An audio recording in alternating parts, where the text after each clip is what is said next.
敢和中国硬汉比拳法，那就看你小子命硬还是硬汉的拳头硬，身体抗不抗造，一试便知。中国硬汉叫周兴，是周志鹏的侄子，他从小就开始跟着叔叔练习中国武术，还去往少林寺潜心修炼了2年半。至此，周兴练就了一双力大无穷的重拳，完全可以用力拔山兮气盖世来形容周兴。面对日本拳王的疯狂叫嚣，周兴并没有把这只硬狂吠的狂犬放在眼里。然而，日本拳王一而再再而三挑衅中国武术，出场时也是吊儿郎当的模样，也不知道这家伙哪来的胆子，竟敢在中国的地盘上挑衅中国武术。仔细瞅瞅，日本这家伙长得还真挺像人，这个背景音乐听起来就跟奔丧似的。日本 WPMMF 58公斤级拳击第2名，日本泰拳4人战60公斤级冠军。深受周志鹏影响的周兴，自然不会轻易放过来华挑战的针边健太。可别忘了，周志鹏可是退伍军人，对日本人可是拥有深入骨髓的仇恨。话就不多说了，请长按3秒点赞，比赛开始。别看这家伙跟个鬼一样，真要是打起架来，针边健太一点都不怂。可惜针边健太今朝惹错了人，还想挑战周兴的拳法。周兴跟随叔叔练习过一段时间的铁砂掌，而且还在少林寺学会了爆裂拳，也不知道日本人怎么敢和周兴拼拳法的。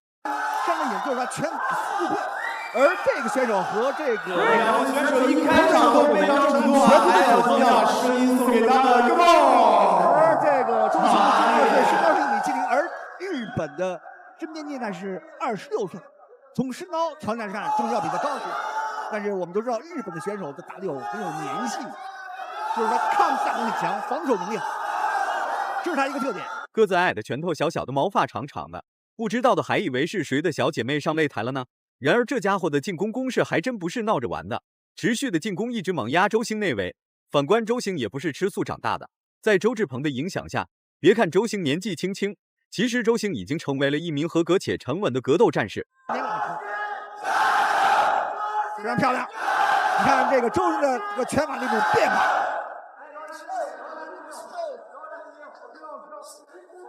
今天这场比赛很有看点，很有看点。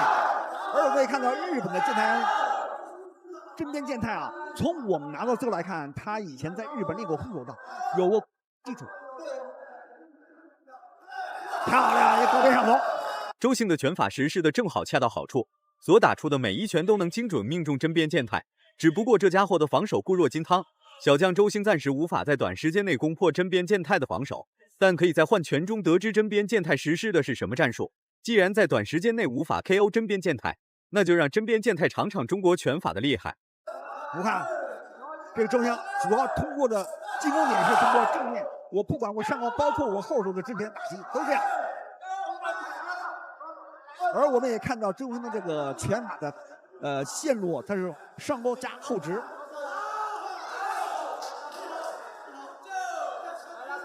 而且在加强拳法进攻同时，还有一些逐渐适应比赛节奏的针边健太暴露了他的真实目的，拿着犀利的拳脚进攻就开始猛攻周兴。然而周兴的防守反击已经准备多时了，不过这家伙好像并不害怕周兴的防守反击，还是选择一直猛压周兴内围做动作。目前在场面上，现在是红方选手周兴占据绝对一种优势，但是我们也看到日本的针边健太，他这个反击是非常好。手拳控制，背膝，看加猪腿的原地的，一会倒计时，哇，一个超手拳，针边健太。最后1秒钟，周兴打出了一记顶膝和一记重拳，虽然是压哨实施的动作，但这些进攻动作都会被裁判计入点数当中，这得要多大的阵仗？周志鹏亲临现场来给周兴出谋划策，那针边健太不玩完了吗？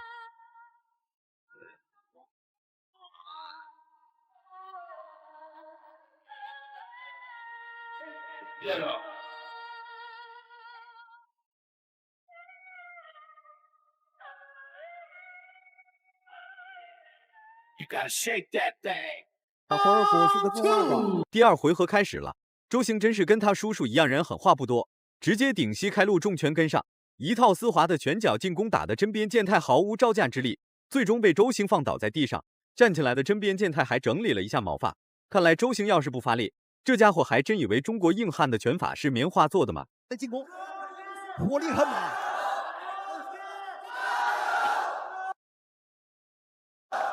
在第二回比赛里面，现在周星有意识把比赛节奏控制，因为第一回合冲得太猛，我们担心他的体能的一种消耗。但在第二回比赛里面，开局周星打得非常漂亮，又是后高飞上头，原地飞膝。这个正方控制。台下的周志鹏对付日本人有一套自己的战术打法，一直在用言语激励周星。为了给周星一个良好的心态参加比赛，周志鹏则是和周星一起备战了1个月，吃喝拉撒全在一起，足以证明周志鹏和周星对这场比赛的重视。毕竟周星还很年轻，每一场比赛都将会成为周星最深刻的回忆。前高往上头。我们看在第二回里面，在后方周星还用击斧，同时利用前后高扫控制对方的头部的打击。而在第二回比赛里面，我们看到日本的这个真边健太也有意识地加强自己的对对方低扫的一种杀伤。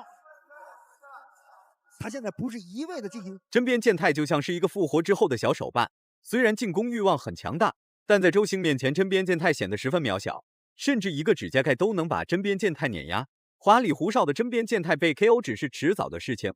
瞅他那实施的进攻，不仅毫无实际意义，而且还浪费体能和原有的状态和耐力。身高1.62，而且他也是从这个52公斤那么升上来。我们需要一轮掌声送给两位选手。我们现在看到周星这个拳腿的组合打得很轻巧，在这种结构做的这个控制上，现在周星控制一种掌握这种绝对的主动。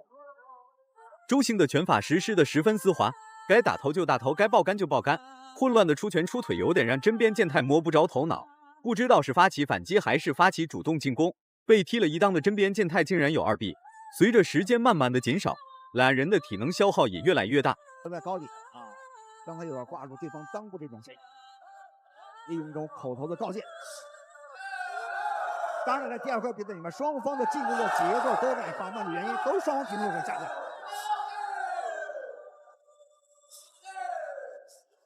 我们看日本的这个真边健太，你就看他的拳腿的一种组合，还是很有杀伤力。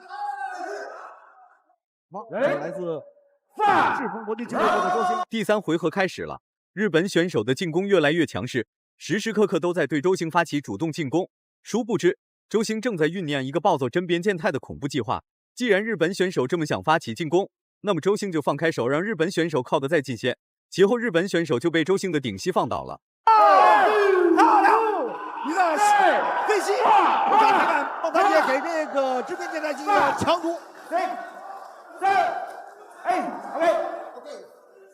刚才那个周星的飞膝非常的准确，因为毕竟这个真边健太身高是1.62，而这个周星身高1.70，比对方高出有8公分，有这种身高优势，所以对方在这个地方进攻任务，飞膝进攻还是很奏效。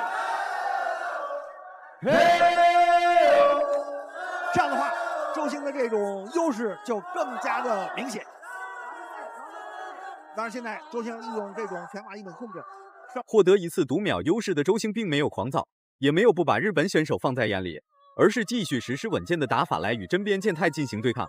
面对真边健太的突发猛攻，周星只能用顶膝来还以颜色。不过这一招还真挺好用。当然，我们也看到这个真边健太，毕竟他在泰国进行长期的训练，所以他这种拳腿的扫击还是有一定的杀伤力，而且这个选手他唯一欠缺的就是说，他没有一个明显的进攻的一种线路，是否是以拳还是以腿没有，而且都非常均衡。现在你看这个真边健太有意识加强他的后腿，就是右腿的扫击。现在周星的长时间的对拼让俩人的体能消耗很多，不过真边健太的进攻还是没有停止，时时刻刻都在猛压周星内围。看来日本选手是想念周星的膝盖了。身陷劣势的真边健太貌似吃了老鼠药，拼尽全力也要冲进周星内围发起进攻。因为毕竟真边健太只有打进来他才有机会。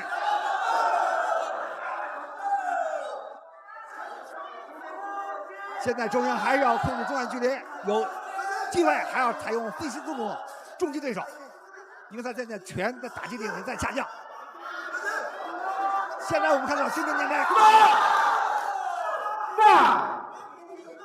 第3回合最后一轮的尖叫声在哪里？这段时间对周星是一个严重的。面对针砭健太的主动出击，周星暂且只能实施简单的限制动作来反击针砭健太。时间所剩无几，最后30秒，周星一定要坚持住。年纪轻轻的周星能打到现在这个程度，属实不易。已经发伤力了。哇，又一个大摆拳撸起来，前摆。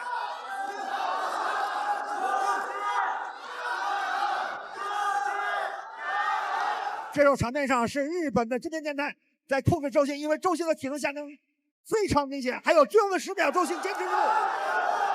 这个在第3回合比赛里面，红方选手周星曾经用飞翼重击过针砭健太，被他强毒。全场结束。这样的话，比赛结束了，3回合9分钟的比赛，针砭健太一直处于主动进攻的状态。然而周星前面发挥的还算可以，但到了后面体能逐渐不支。不过周星的总体表现还算不错。蓝方29，还想和周星拼拳法，还不掂量自己几斤几两。赶来中国的日本人不得不佩服他们的勇气。最终周星以碾压的方式获得了胜利。大家感觉周星打得好的话，请多多点赞，让更多人看到周星的硬气。